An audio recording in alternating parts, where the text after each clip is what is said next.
Hello everyone. आज मैं आपको कहानी सुनाने वाली हूँ एक तरफा प्यार या साधु का श्राप।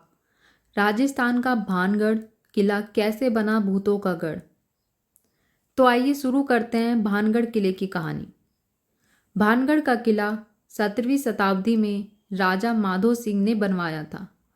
माधो सिंह अंबर के महान मुगल सेनापति महान सिंह के छोटे भाई थे। किले के परिसर में भव्य हवेलियां और सुनसान बाजारों के अवशेष देखे जा सकते हैं, जो किले के समृद्धि वाले दिनों का संकेत देते हैं। आज यह किला भारत के सबसे भूतिया जगहों में से एक गिना जाता है। आइए जानते हैं कि यहाँ पर ऐसा क्या हुआ कि भानगढ़ का किला भूतों का गढ़ बन गया।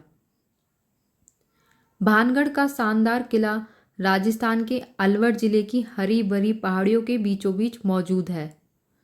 17वीं शताब्दी में बना यह किला अपने आसपास की खूबसूरती और बेहतरीन आर्किटेक्चर के लिए मशहूर है, लेकिन उससे भी ज़्यादा मशहूर है इस किले की भूतिया कहानी। किले से जुड़ी ऐसी कई कहानियां हैं जिनमें यहाँ आने वाले लोगों को चिल्लाता तांत्रिक, मदद के लिए गुहार लगाती महिला और टूटती चूड़ियों की आवाज़ सुनाई देती है।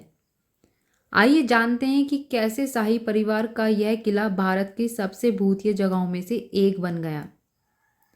भानगढ़ का किला 17वीं शताब्दी में राजा माधो सिंह ने बनवाया था। माधो सिंह अंबर के महान मुगल सेनापति मान सिंह के छोटे भाई थे। पूरी बस्ती के साथ भानगढ़ किले 5 बड़े बड़े गेट से सुरक्षित था। शाही महल के अलावा भानगढ़ में 1720 तक 9000 से अधिक घर थे, जिसके बाद धीरे धीरे यहाँ की आबादी कम हो गई।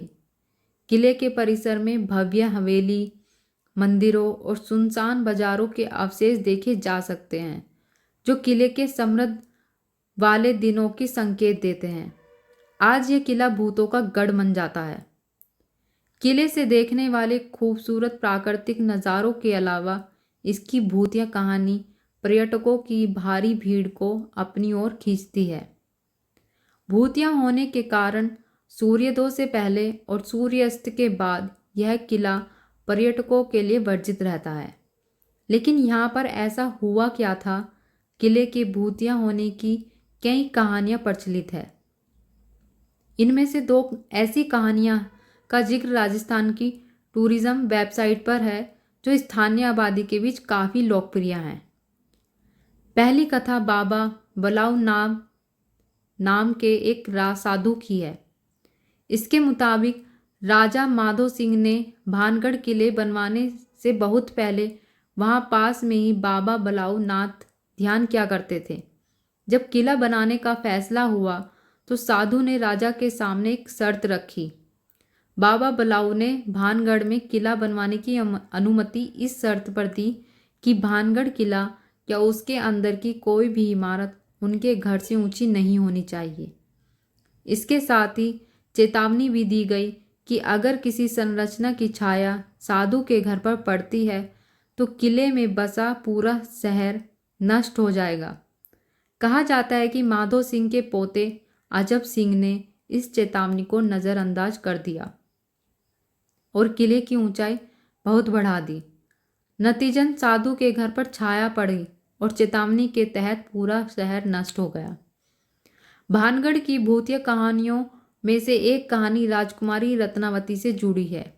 राजकुमारी रत्नावती बहुत सुंदर थी और देश की शाही परिवार से उसको चाहने वालों की अच्छी खासी तादाद थी। काले जादू में माहिर एक तांत्रिक को भी राजकुमारी से प्यार हो गया। एक दिन वह जब राजकुमारी अपने सहेलियों के साथ खरीदारी करने बाजार गई थी तो जादूगर ने उस इत्र खरीदते हुए देख लिया। तांत्रिक ने राजकुमारी के इत्र को लव पोशन से बदल दिया। लव पोशन उस जादुई लिक्विड को कहते हैं जिसके संपर्क में आने के बाद व्यक्ति में उस शख्स के प्रति प्यार की भावना पैदा हो जाती है जिसने उसे जादुई लिक्विड को दिया हो।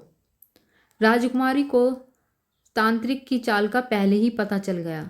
उसने इत्र को पास के एक बड़े पत्थर पर फेंक दिया। लिक्विड के जादू से वो बड़ा पत्थर जादूगर की ओर लुढ़कने लगा और तांत्रिक की पत्थर से कुचले जाने से मौत हो गई। कहते हैं कि मरने से पहले तांत्रिक ने शहर को श्राप दिया और कहा यह जल्द ही तबाह हो जाएगा और कोई भी इसके परिसर में नहीं बचेगा। अभी इत्तेफाक कहो क्या उस तांत्रिक का श्राप, लेकिन कुछ समय बाद मुगल सेना ने राज्य पर कब्जा कर लिया और राजकुमारी रत्नावती सहित किले के सभी निवासियों को मार डाला। माना जाता है कि मरे गए लोगों के भूत आज भी रात को भानगढ़ के किले में भटकते हैं। कई लोग इनकी आवाज़ों को सुनने का दावा भी करते हैं। तो दोस्तों, ये थी आज की हमारी एक और कहानी। आप हमें कमेंट में लिखकर ज़रूर बताएं कि आपको आज की कहानी कैसी लगी, और कहानी अच्छी लगी हो तो लाइक ज़रूर करें। धन्यवाद।